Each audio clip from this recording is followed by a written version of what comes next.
नमस्कार, मैं हूं आपके साथ अनुष्का राय और आप देख रहे हैं खबर का सच। देश में खासकर दिल्ली में इन दिनों आई फ्लू का कहर जारी है। आई फ्लू से केवल बड़े ही नहीं बल्कि छोटे छोटे बच्चे भी इसकी लपेटे में आ रहे हैं। स्कूलों में बड़ी संख्या में बच्चों को आई फ्लू हो रखा है, जिसके कारण ज्यादातर बच्चे स्कूल नहीं जा पा रहे हैं और उनकी पढ़ाई भी डिस्टर्ब हो रही है। वहीं बड़े लोग जिनको रोजाना अपने काम पर जाना पड़ता है, वो मजबूरी में अपने काम पर आंखों पर काला चश्मा लगाकर जा रहे हैं। क्योंकि ये बीमारी इन्फेक्शन से होती है, इसलिए ये तेजी से अपना पैर पसार रही है। आंखों के अस्पतालों में इन दिनों आई फ्लू के मरीजों की बाढ़ आ गई है। हर साल ये बरसात के मौसम में ये बीमारी तेजी से फैलती है, लेकिन इस बार और साल की अपेक्षा काफी ज्यादा है। ये बीमारी इतनी तेजी से क्यों फैल रही है, इसके बचाव की क्या उपाय है, एवं अगर इस बीमारी से ग्रसित हो जाते हैं तो क्या क्या उपाय करें। इसके लिए हमने बात की एम्स के doctor Rajendra Prasad IP centre के चीफ डॉक्टर जीवन सिंह तेतियाल से। आइए उनकी बातों को आपको सुनाते हैं। मैं डॉक्टर जीवन सिंह तेतियाल हूँ। मैं RP centre AIIMS new Delhi का चीफ या प्रमुख हूँ। हम जो है यहाँ पर जो है कई सालों से जो है हम देखते आ रहे हैं कि आई फ्लू या कंजक्टिवाइटिस के इस सीज़न में हमेशा केसेस आते हैं, लेकिन इस बार थोड़ा सा ये परसेंटेज ऑफ केसेस ज़्यादा है, तो थोड़ी चिंता की ज़रूर बात है कि कैसे ये बीमारी फैल रही है, कैसे इसका रोकथाम करेंगे और किस चीज़ की इन्फेक्शन हो रही है, वायरल है या फिर कोई बैक्टीरिया है, उसकी हमें जांच करने की ज़रूरत है। सर कितने परसेंटेज? जैसे हम देख रहे थे पिछले साल का रिकॉर्ड और इस साल का रिकॉर्ड देखेंगे तो हर दिन हमें करीब 100 मरीज जो है दिखाने के लिए आ रहे हैं, जो धीरे धीरे संख्या बढ़ती जा रही है। पिछले 3 दिनों में संख्या बढ़ गई है और पिछले साल से मुझे लगता है करीब 10 to 20% केसेस इस बार ज़्यादा आ रहे हैं और ये जो है हर एज ग्रुप में हो रहा है। एडल्ट भी हैं, ओल्ड एज के भी हैं, बच्चे भी हैं जिनको इन्फेक्शन हो रही है और ज़्यादातर लोग ऐसे हैं जो प्रोफेशनल्स हैं, जो अपने हॉस्पिटल में या कुछ लोग हॉस्पिटल में तो ज़्यादा फैल ही रहा है, लेकिन कुछ लोग जो बिजी एरिया में काम करते हैं उनमें इन्फेक्शन हो रहा है। स्कूल के बच्चों में इन्फेक्शन हो रहा है जो नॉर्मली होता है, बट इस पर थोड़ा ज़्यादा है। तो इसमें हम पिछले 2-3 दिन से हम ये कोशिश कर रहे हैं कि जितने भी केसेस आ रहे हैं उनका एक कल्चर किया जाए कि बैक्टीरिया है कि नहीं है तो कौन सी बैक्टीरिया है, इसके अनुसार से एंटीबायोटिक यूज़ कर सकते हैं। दूसरा जो वायरल इन्फेक्शन है, हम जानते हैं वायरल इन्फेक्शन ही होता है ज़्यादातर, तो हम चाह रहे हैं कि कौन सी वायरस है, कौन सा स्ट्रेन है, उसका भी जो है पता कर रहे हैं। तो मुझे लगता है 2-3 दिन में हमारे पास रिपोर्ट होगा। इससे ये फ़ायदा होता है कि हमें पता चल जाता है कि वायरल में कौन से स्ट्रेन आ रहे हैं, चेंज क्या हो रहा है, पता चल जाता है। लेकिन जहाँ तक ट्रीटमेंट है उसमें एंटीवायरल ट्रीटमेंट की इसमें बिल्कुल ज़रूरत नहीं है, क्योंकि वायरल अपने आप ही ये जो है धीरे धीरे ठीक हो जाता है। कोई टॉपिकल एंटीवायरल या फिर सिस्टमिक एंटीवायरल देने की ज़रूरत नहीं पड़ती इसमें। हाँ, ये हो सकता है क्योंकि ये नॉर्मली हम देखते हैं कि बरसात के मौसम में ये जो है आई फ्लू होता है, क्योंकि जो है जब भी कोई आँख में इन्फेक्शन होगा तो उसमें जो है आपका जो है अपना एक जो है जब भी हाइजीन कम हो जाएगी या सफाई कम होगी तो इन्फेक्शन होने के चांसेस ज़्यादा रहता है।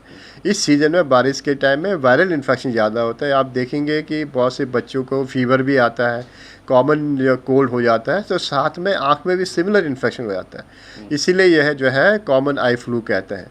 तो दोनों एक साथ चलते हैं। ये जो हाइजीन कम हो जाता है या थोड़ी बहुत आँख की सफाई कम हो जाती है या कभी कभी जो बरसात का पानी आँख में चला जाता है, उससे भी इन्फेक्शन हो सकता है। सर ये जो बच्चे को खासकर एक तरह से ये प्रिकॉशन ही है कि इन्फेक्शन हम कैसे ज़्यादा लोगों से फैलने से बच सकते हैं। हम जानते हैं कि स्कूल में बच्चे जो है एक ही क्लासरूम में रहते हैं, बहुत सारे बच्चे एक साथ रहते हैं, तो सबको इन्फेक्शन होने की डर रहती है, क्योंकि वहाँ पर कोई किसी को रोक नहीं सकता। बच्चे आपस में खेलते हैं तो एक दूसरे से इन्फेक्शन हो सकता है। यदि बच्चे को इन्फेक्शन हुए 1 या 2 दिन हो रहे हैं तो ये अच्छा है कि बच्चा घर में बैठे, स्कूल नहीं जाए, क्योंकि फर्स्ट 3 डेज़ में इन्फेक्शन फैलने के चांसेस ज़्यादा रहते हैं। यदि किसी बच्चे को इन्फेक्शन हुए 1 हफ्ते से ज़्यादा हो जाता है, फिर इन्फेक्शन होने के चांसेस नहीं रहते हैं। तो ऐसे में बच्चों को अलाउ कर देना चाहिए स्कूल जाने के लिए, जिससे कि मानसिक रूप से और शारीरिक रूप से बच्चा जो है अपने आप को सही महसूस करेगा।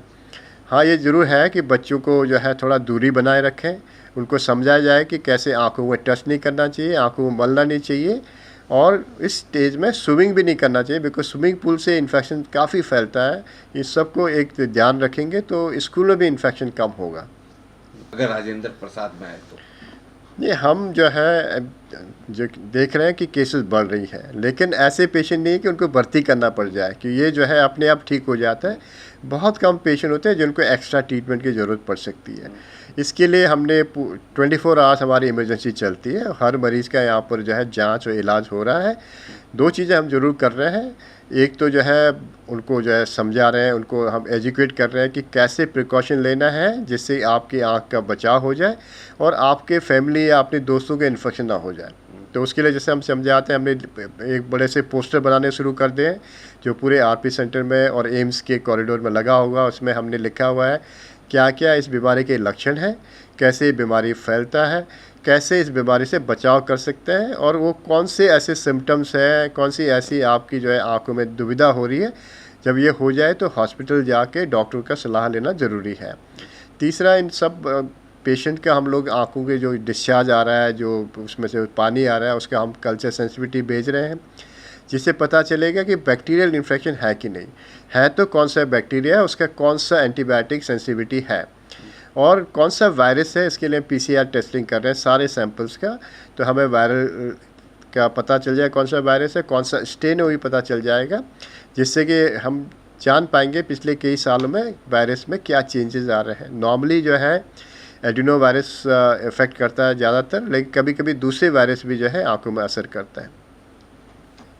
जहाँ तक हमारा सुझाव है कि आपको जो है सिंपल आई ड्रॉप्स, जो नॉर्मली हम कहते हैं आर्टिफिशियल टीयर या लुब्रिकेटिंग ड्रॉप्स, वो डालने चाहिए। वो भी नई बॉटल खोलनी चाहिए क्योंकि आपकी आंख में इन्फेक्शन हो रहा है, आपकी आंख के जो है अपनी जो है मैकेनिज्म प्रोटेक्शन की कम हो जाती है। तो ऐसे में ऐसी चीज़ नहीं डालें जिससे एक्स्ट्रा इन्फेक्शन हो जाए। तो हम चाहते हैं नई बॉटल निकालें, उससे जो है डालेंगे तो आंख साफ़ हो जाएगा।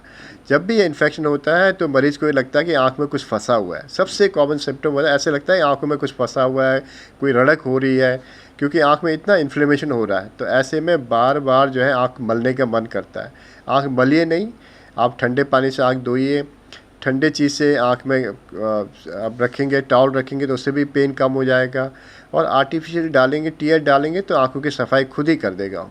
जहाँ तक गुलाब जल है, यदि नया बना है तो डाल सकते हैं उसको, यदि पुराना रखा है तो उसको बिल्कुल यूज़ ना करें, उससे और ज़्यादा इन्फेक्शन होने के चांसेस हैं। यदि इन सब से भी आपकी जो है पेन कम नहीं हो रही है, आपका दर्द बढ़ता जा रहा है या आँख की रड़कन बढ़ती जा रही, तो तुरंत हॉस्पिटल में आके प्रॉपर चेकअप कराइए। और उसमें हो सकता है कि वो एंटीबायोटिक लिखेंगे आँख में डालने के लिए, कुछ और दवाएँ भी लिख सकते हैं। वो जो है ऐसे सिचुएशन में ऑफ द काउंटर या केमिस्ट से दवाई लेने में दुविधा आ सकती है। यदि सिंपल आर्टिफिशियल टी है तो ले सकते हैं, उसको डाल सकते हैं, उससे कोई आंख में नुकसान नहीं होगा।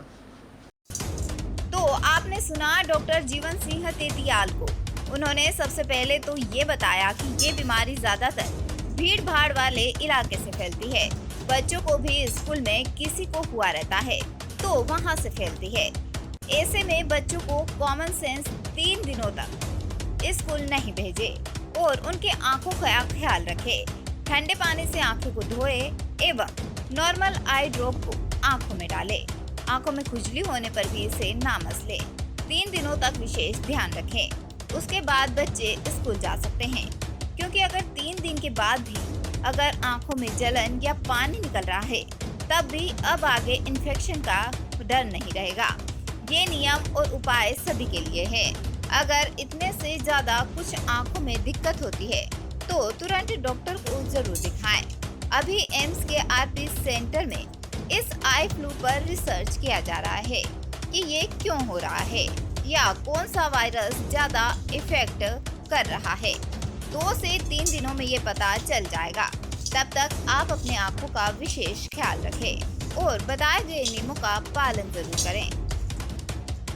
तमाम महत्वपूर्ण खबरों के लिए देखते रहिए खबर का सच।